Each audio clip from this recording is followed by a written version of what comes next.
என் கண்பார்ந்த இயேசு கிறிஸ்துவின் நாமத்தினால உங்களை வாழ்த்தி வரவேற்கிறேன். இன்னைக்கு நம்ம பார்க்க போகிற வேத வசனம் எரேமியா 29:11. நீங்கள் எதிர்பார்த்திருக்கும் முடிவை உங்களுக்கு கொடுக்கும்படிக்கு நான் உங்கள் பேரில் நினைத்திருக்கிற நினைவுகளை அறிவேன் என்று கர்த்தர் சொல்லுகிறார். அவை தீமைக்கல்ல, சமாதானத்துக்கேதுவான நினைவுகளே.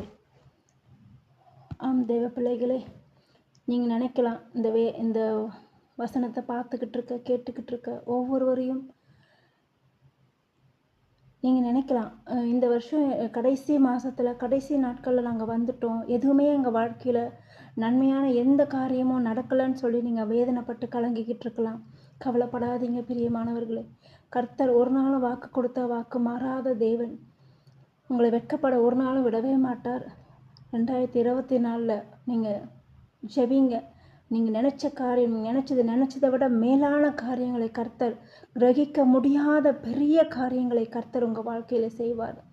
நிச்சயம் கட்டாயம் நடக்கும். ஆண்டவரே, இதனுடைய பிள்ளைகளே, நம்ம இப்போ ஜெபிக்கலாமா? ஆமாம். அன்பான இயேசு கிறிஸ்துவே, அப்பா உம்முடைய நாமத்தில் துதிக்கிறோம். அப்பா உம்மை ஸ்தோத்திரிக்கிறோம். ஆண்டவரே, இந்த நேரத்தில் இந்த வேளையில் யார் யாரெல்லாம் கண்ணீரோடு வேதனையோடு துக்கத்தோடு இந்த ஆண்டு முடியும் போது எங்களுக்கு எவ்வளோ கஷ்டங்கள் பாடுகள் வேதனைகள் எல்லாத்தையும் சுமந்து கொண்டு வந்தார்களோ, 2026 தொடங்கும் பொழுது தேவனுடைய பிள்ளைகள் அவங்க துக்கமெல்லாம் சந்தோஷமாய் மாறும்படி உதவி செய்யுங்கப்பா.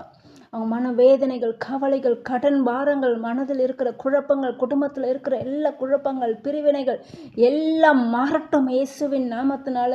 அவங்களுக்காக பாரத்தோடு ஜெபிக்கிற ஆண்டவரை என்னையும் ஒரு விசையாய் தாழ்த்தி ஒப்பு கொடுக்குறோம். ஜனங்களை ஆசீர்வதிங்க, பலப்படுத்துங்க. இயேசு கிறிஸ்துவின் நாமத்தினால ஜெபிக்கிறோம் நல்ல பிதாவே. Amen, amen. Thank you. God bless you.